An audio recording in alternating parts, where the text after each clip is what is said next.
This coming week is Holy Week, and during this time, the Holy Spirit invites us to God's house to examine closely the details of Christ's great love for you and for me and for all mankind. The Holy Week story is one that is so very true, and it reads you and me better than what we read ourselves, and it reveals to us the nature about man and the true nature about God. Only in the Holy Week story do we really see the depths of God's great love and what God's heart is all about to the message of the cross of Christ.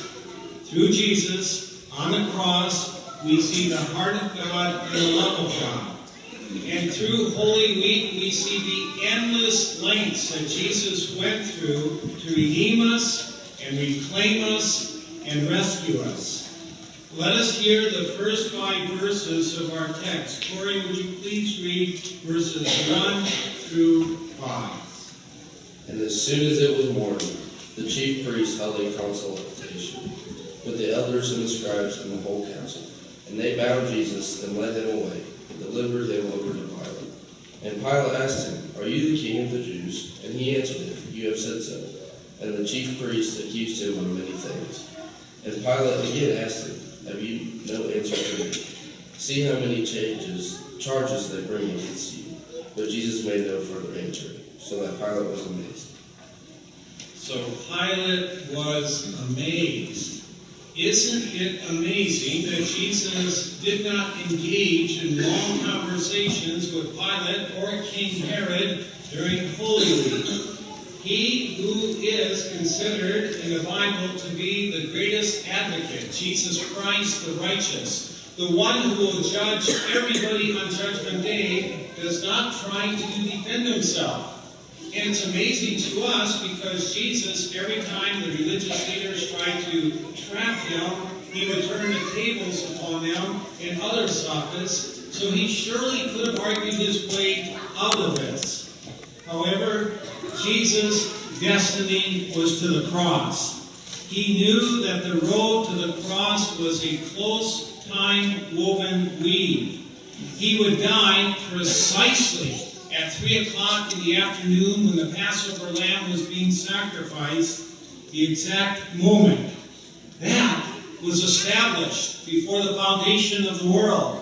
There was no time to waste words. The die had been cast. Jesus would die. The debate took place within the council of the Holy Trinity before the foundation of the universe. In love, Jesus was destined to die, yea, predestined to die for us. Corey. Now at the feast, he used to release for them one prisoner for whom they asked.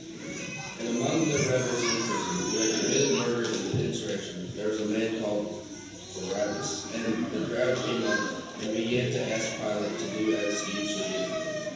And he answered them, saying, Do you want me to release for you the king of the Jews? For he perceived that it was out of envy that the chief priests had delivered him. But the chief priests stirred up the crowd to have him released for them Barabbas instead. Then Pilate again said to them, Then what shall I do with the man you call the king of the Jews? And they cried out again, Crucify him. And Pilate said to them, Why, what evil has he done? But they shouted all the more, Crucify him. So Pilate, wishing to satisfy the crowd, released for them Barabbas, and having scourged Jesus, he delivered him to be crucified. Isn't it amazing that the religious leaders inspired the people to choose a murderer to go free and to slay the Holy Son of God? As the Lenten hymn puts it, a murderer they save, the Prince of Life they slay.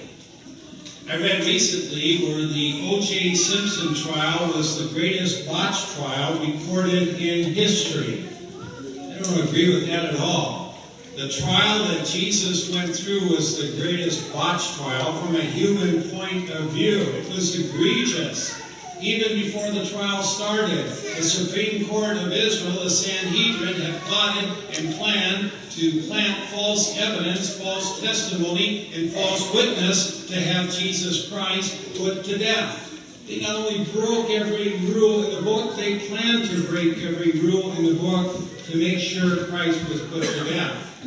They had forgotten that wondrous word in Exodus 20, "You shall not bear false witness."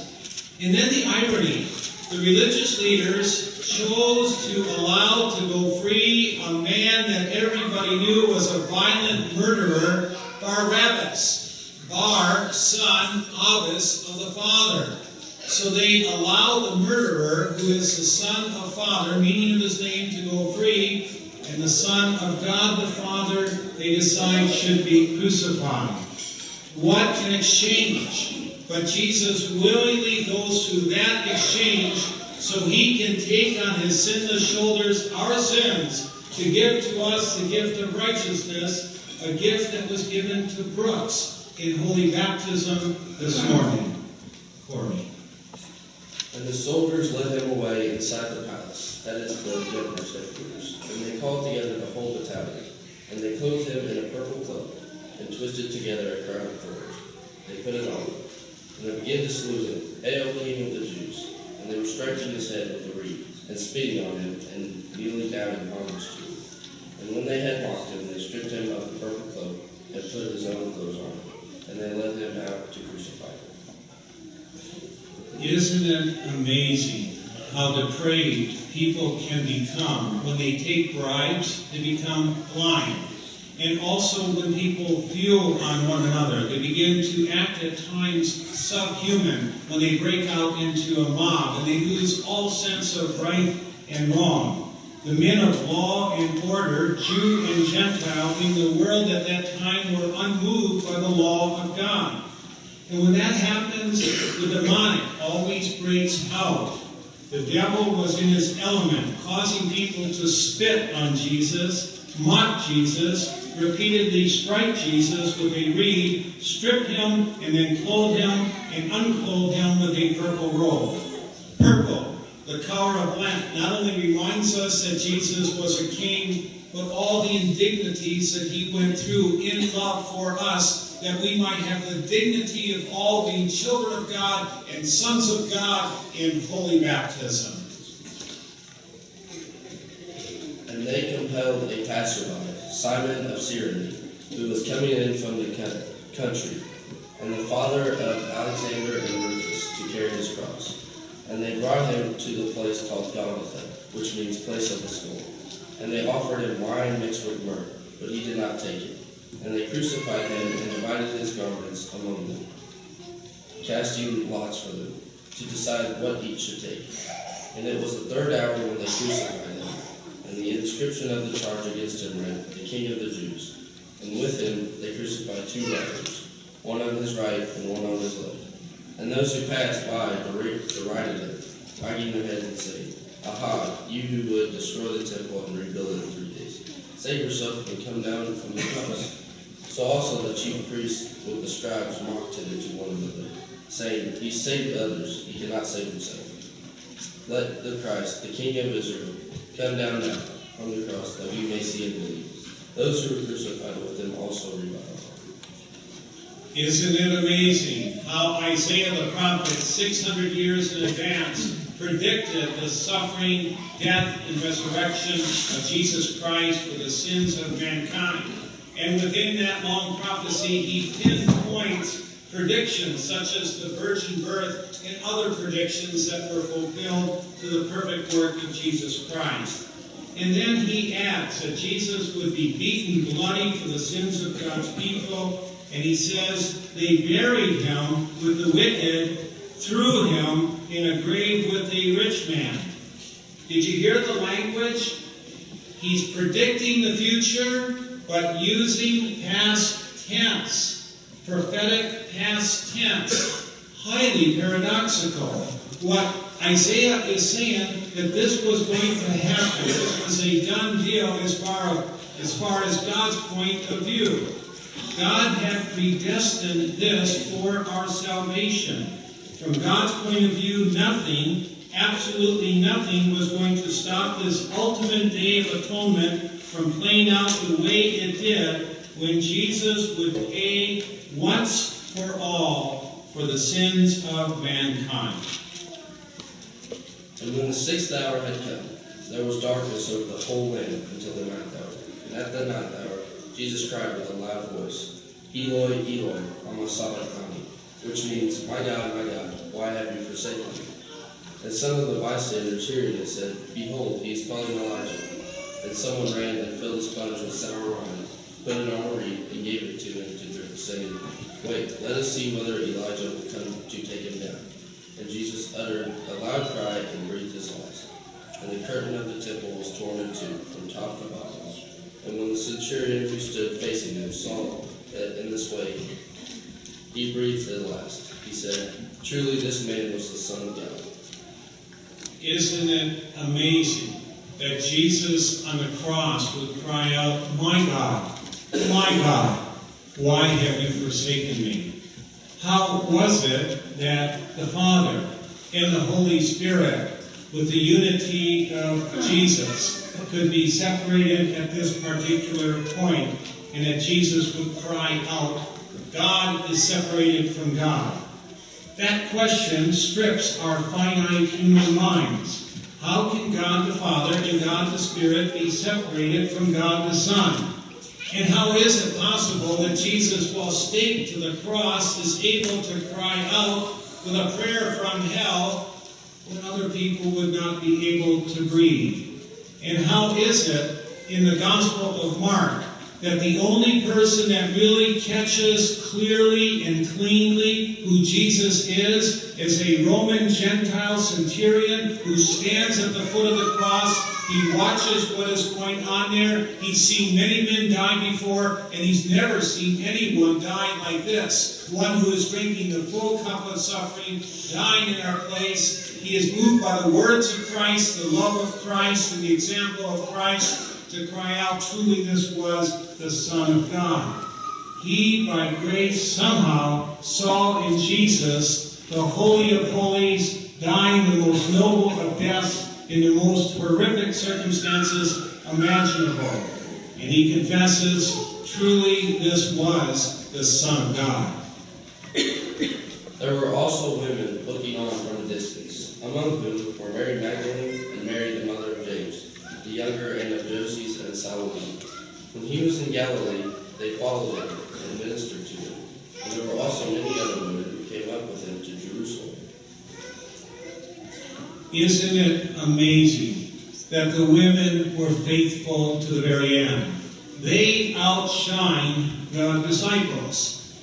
Last Wednesday I had a wonderful confirmation class. The students were at the top of their game. Even at the end of the day, they were very engaged, asking intelligent questions with great involvement.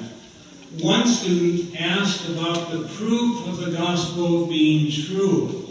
And I gave a series of classic answers. The prophecies that Jesus fulfilled give to us divine assurance of the certainty and trustworthiness of God's word. No man ever spoke like Jesus Christ. The economy of words, how he spoke, the content of what he said, leaves everybody else in the dust. And then I looked at the young man who asked the question, and I said, another proof of the reality and the truth of the gospel is your grandmother. They don't make women like her. She is one of the beautiful women. Only Christ's gospel makes women this beautiful. These women who were at the foot of the cross, believing in God's Son, even when it seemed there was no earthly reason to do so, were women of trust and hope and love, looking to Christ as the source for that faith. And when evening had come, since it was the day of preparation, that is, the day before the Sabbath, Joseph of Arimathea, a respected member of the council, who was also himself looking for the kingdom of God, took courage and went to Pilate and asked for the body of Jesus. Pilate was surprised to hear that he should have already died. And summoning the centurion, he asked him whether he was already dead. And when he learned from the centurion that he was dead, he granted the corpse to Joseph. And Joseph brought a linen shroud and took him down, wrapped him in the linen shroud, and laid him in the tomb that had been cut out of the rock. And he rolled a stone against the entrance of the tomb. Mary Magdalene and Mary, the mother of Joseph, saw where he was laid. Isn't it amazing that Pilate was surprised that Jesus had died, quote, that early? He had been flogged terribly before. He had been pummeled repeatedly. He had been spat upon. He had had a spear in his side. He had nails in his hands, nails in his feet, almost died in the Garden of Gethsemane as he sweat drops like blood. What Pilate had not put into his calculus was this, that on the shoulders of God's sinless Son was the weight of the world's sin. Jesus was drinking and imbibing for you and me the full cup of God's wrath, that we might have the full cup of salvation that he freely brings. Only this judicial act of Christ dying in our place would put us right with God, turn Satan's bullets into blanks, and reveal a love that moves human beings to be truly human. Love so amazing, so divine, demands my soul, my life, my all. Let us sing stanza 4 of hymn 425 to echo and reaffirm these thoughts of God's amazing grace and amazing love. 425, stanza 4.